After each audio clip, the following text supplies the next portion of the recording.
আজি আমাৰ মুখ্যমন্ত্ৰীৰ নিযুত মইনা আঁচনিখন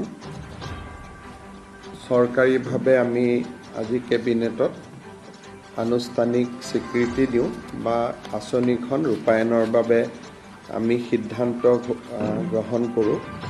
মই অলপ আঁচনিখনৰ বিষয়ে আপোনালোকক বুজাই দিব খুজিছোঁ। দশমমান শ্ৰেণীৰ পৰা উত্তীৰ্ণ হৈ যিসকল ছোৱালী বা ছাত্ৰীয়ে একাদশমান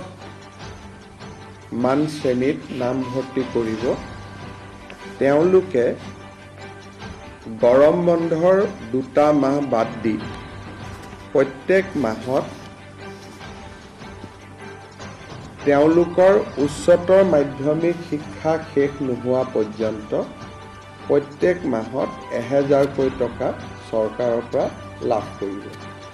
অৰ্থাৎ হায়াৰ ছেকেণ্ডেৰী ফাৰ্ষ্ট ইয়াৰত এইবাৰ যিসকল ছোৱালীয়ে নামভৰ্তি কৰিছে, তেওঁলোকে হায়াৰ ছেকেণ্ডেৰী পৰীক্ষা বা পাঠ্যক্ৰম সম্পূৰ্ণ কমপ্লিট নকৰালৈ 1000 টকা চৰকাৰৰ পৰা প্ৰতি মাহত তেওঁলোকে পাব আৰু এই পুঁজিটো প্ৰত্যেক মাহৰ 11 তাৰিখে তেওঁলোকৰ বেংক একাউণ্টত চৰকাৰে পঠিয়াই দিব।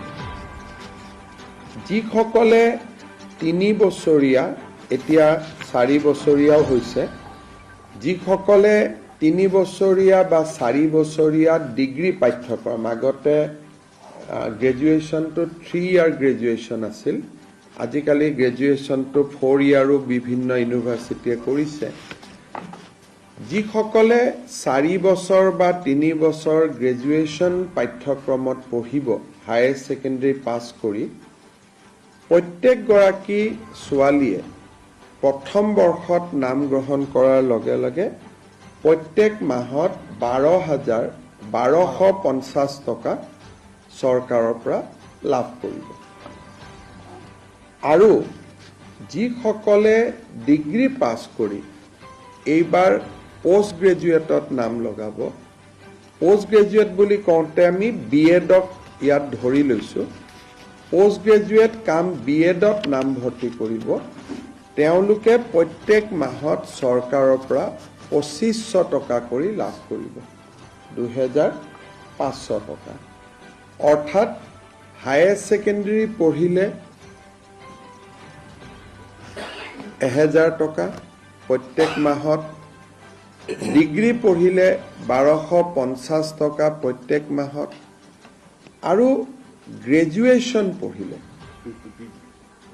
গ্ৰেজুৱেশ্যন পাছ কৰি স্নাতকোত্তৰ পোষ্ট গ্ৰেজুৱেশ্যন পঢ়িলে মাহত 2500 টকা লাভ কৰিব। ইয়াত কেইটামান চৰ্ত আছে। প্ৰথম চৰ্তটো হ'ল যে যিখিনি ছোৱালীক আমি হায়াৰ ছেকেণ্ডেৰী পৰীক্ষাত ভাল ৰিজাল্ট কৰাৰ কাৰণে আমি স্কুটি দিওঁ, তেওঁলোকক আমি নিযুত মইনা আঁচনিত অন্তৰ্ভুক্ত কৰা নাই। কাৰণ স্কুটি এখনৰ দাম প্ৰায় 70,000 টকা হয়গৈ, আৰু নিযুত মইনা আঁচনিত তেওঁলোকে আমাৰ বাকী ছোৱালীখিনিয়ে যদি 12,000 আমি যদি 12,500 কৰি 3 বছৰতো দিওঁ 36,000 হয়। কিন্তু ছোৱালীয়ে যদি কয় যে নহয় মোক স্কুটি নালাগে, মই নিযুত মইনাহে ল'ম, তেতিয়াহ'লে নিযুত মইনাও তেওঁ ল'ব পাৰিব। অৰ্থাৎ ছোৱালীজনীৰ ওপৰত ডিপেণ্ড কৰিব যে মই স্কুটিখন ল'ম নে মই নিযুত মইনা আঁচনিটো ল'ম। 2টা আঁচনি আমি একেলগে নিদিওঁ। তাৰপিছত আনটো বিষয় হ'ল যে এই আঁচনিখনৰ পৰা মন্ত্ৰী আৰু বিধায়কৰ ছোৱালীসকল এই আঁচনিৰ হিতাধিকাৰী হ'ব নোৱাৰিব। অৰ্থাৎ 126জন যি বিধানসভাত বিধায়ক আছে, তেওঁলোকৰ ল'ৰাটো নহয়, ছোৱালী যদি বা সাংসদ যদি তেওঁলোকৰ ছোৱালী যদি আমাৰ কলেজ ইউনিভাৰ্চিটিত পঢ়িছে, তেতিয়াহ'লে তেওঁলোকো এই আঁচনিৰ হিতাধিকাৰী হিচাপে স্বীকৃতি নহ'ব। আৰু যোনে প্ৰাইভেট স্কুলত কলেজত ফিজ দি পঢ়ে, মই প্ৰাইভেট কলেজত নাম লগাইছোঁ, মই মাহত 10,000 টকা কলেজখনক ফিজে দিওঁ, ৰয়েল গ্লোবেলত পঢ়িছোঁ, কাজিৰঙা ইউনিভাৰ্চিটিত পঢ়িছোঁ। প্ৰাইভেট ইউনিভাৰ্চিটি আৰু প্ৰাইভেট কলেজখিনিৰ ছাত্ৰ ছাত্ৰীয়ে বা ছাত্ৰীয়ে এই আঁচনিখনৰ হিতাধিকাৰী বুলি বিবেচিত নহ'ব। কিন্তু ভেঞ্চাৰ কলেজত যদি কোনোবাই পঢ়ে বা ভেঞ্চাৰ হায়াৰ ছেকেণ্ডেৰী স্কুলত পঢ়ে, ভেঞ্চাৰ জুনিয়ৰ কলেজত পঢ়ে, তেওঁলোক এই আঁচনিখনৰ হিতাধিকাৰী হ'ব। এই আঁচনিখনৰ হিতাধিকাৰী হ'বৰ বাবে আমি একোখনকৈ প্ৰপত্ৰ পূৰণ কৰিব লাগিব। জুলাই মাহত যিহেতু এডমিশ্যনৰ প্ৰচেছ চলি আছে, সম্পূৰ্ণ পোষ্ট গ্ৰেজুৱেশ্যন কমপ্লিট কৰিবৰ কাৰণে, এডমিশ্যন কমপ্লিট কৰিবৰ কাৰণে আগষ্ট মাহ পৰ্যন্ত যাবগৈ। কিন্তু আমি জুলাই মাহৰ পৰা এই এডমিশ্যনৰ প্ৰপত্ৰসমূহ আমি বিতৰণ কৰিম।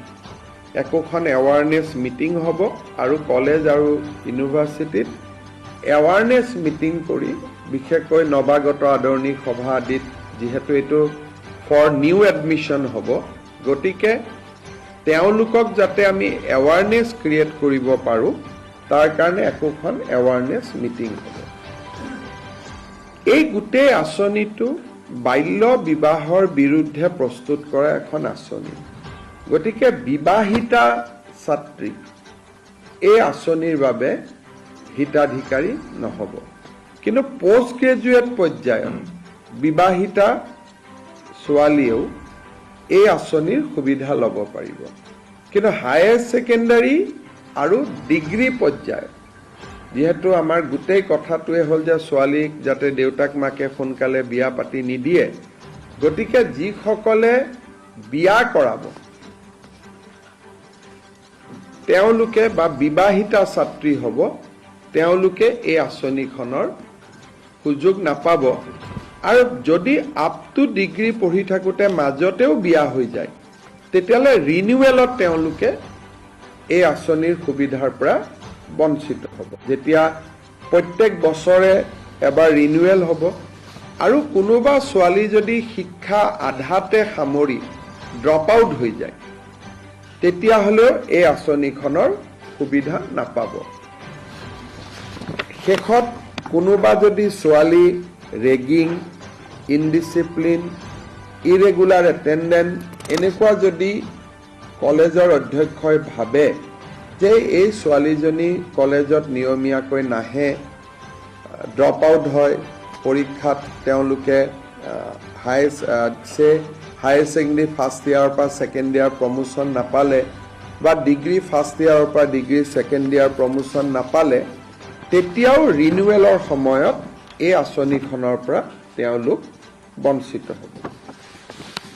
যদিও এই আঁচনিখনৰ লগত জড়িত নহয়, আমি ইলেকশ্যনৰ আগত বা বিশেষকৈ যোৱাবাৰ স্কুটি দিওঁতে আমি এটা কথা ঘোষণা কৰিছিলোঁ যে অহাবাৰৰ পৰা 75% পোৱা ছোৱালীহে স্কুটি পাব।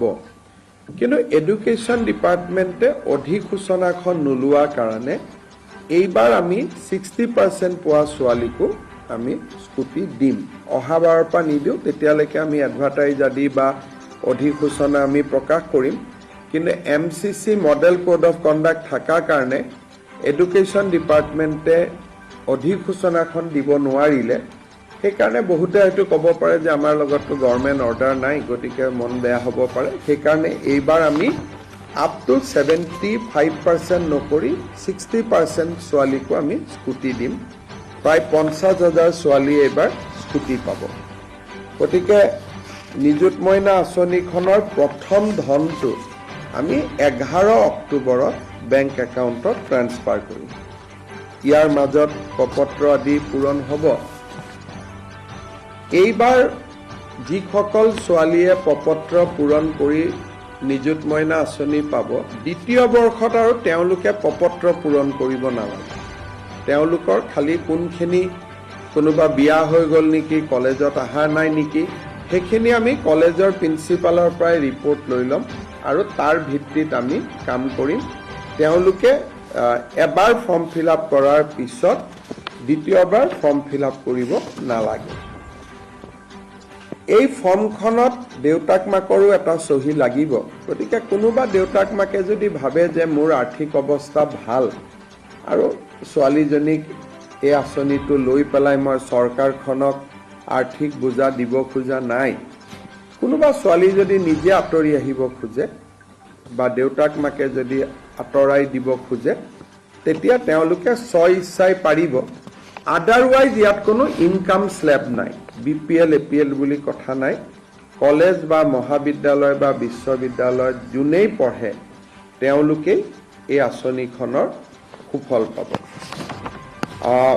এই আঁচনিখনৰ প্ৰপত্ৰ মই আগতে কোৱাৰ দৰে জুলাইৰ 1 তাৰিখৰ পৰা আমি কলেজবিলাকত বিতৰণ আৰম্ভ কৰিম বিশ্ববিদ্যালয়ত বিতৰণ ছেপ্টেম্বৰত হ'ব কাৰণ তেওঁলোকৰ এডমিশ্যন আগষ্টলৈকে চলি থাকিব আৰু প্ৰথম ইনষ্টলমেণ্টটো আমি 11 অক্টোবৰত দিম আৰু তাৰ পৰা তেওঁলোকে নিয়মীয়াকৈ পাই থাকিব জুন আৰু জুলাই মাহত তেওঁলোকে এই আঁচনিটো নাপাব কাৰণ জুন আৰু জুলাইত মেক্সিমাম এডুকেশ্যন ইনষ্টিটিউট বন্ধ থাকে আৰু আমি আঁচনিখন 10 মাহৰ বাবে আমি দিম এটা বছৰত সেইকাৰণে প্ৰত্যেক বছৰত জুন আৰু জুলাই মাহত এইটো ডিবিটি নহয় আন মাহকেইটাত এই আঁচনিটোৰ ডিবিটি হৈ থাকিব এই আঁচনিখনৰ কাৰণে এই বছৰ চৰকাৰে 300 কোটি টকা খৰচ কৰিব আৰু যেতিয়া 4 বছৰ ডিগ্ৰী কোৰ্ছলৈকে কাৰণ এই বছৰ প্ৰথম বৰ্ষৰ ষ্টুডেণ্টখিনিয়ে পাব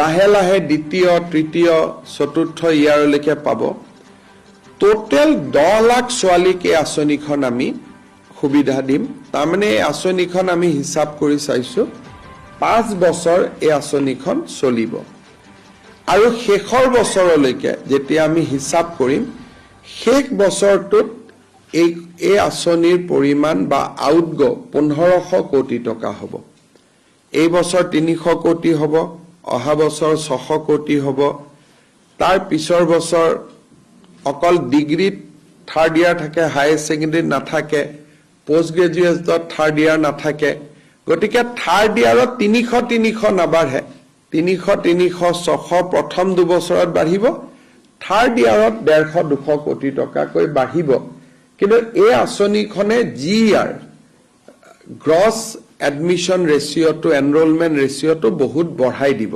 বিশেষকৈ কলেজত অহা যোৱাৰ পইচাৰ অসুবিধা হোৱাৰ কাৰণে বহুত দুখীয়া মানুহে নিজৰ ল'ৰা ছোৱালীক কলেজত বিশেষকৈ ছোৱালীক কলেজত নপঠায় গতিকে আজি এই আঁচনিখনে এই বছৰটোত আমি এটা ইণ্টাৰনেল যেটো হিচাপ কৰিছিলো এই বছৰটোত প্ৰায় 2 লাখ ল'ৰা ছোৱালীক সামৰি ল'ব কিন্তু গোয়িং এহেড যেনেকে অলপ আগতে ৰনোজ পেগু ডাঙৰীয়াই কেবিনেটত এটা ডেটা দিছিলে যে স্কুটি ফাৰ্ষ্ট ডিভিজন কৰা ছোৱালীয়ে পাই কাৰণে এইবাৰ 40,000 ছোৱালীয়ে হায়াৰ ছেকেণ্ডাৰীত ফাৰ্ষ্ট ডিভিজন পাইছে কিন্তু লৰাই ফাৰ্ষ্ট ডিভিজন পাইছে 11-12 হাজাৰ তাৰমানে ছোৱালীৰ ফাৰ্ষ্ট ডিভিজনৰ সংখ্যাটো স্কুটিখনৰ কাৰণে বহুত বাঢ়ি গৈ আছে মই ভাবো যে নিযুত মইনা আঁচনিখনেও ছোৱালীৰ মাজত গ্ৰছ এনৰোলমেণ্ট ৰেচিঅ'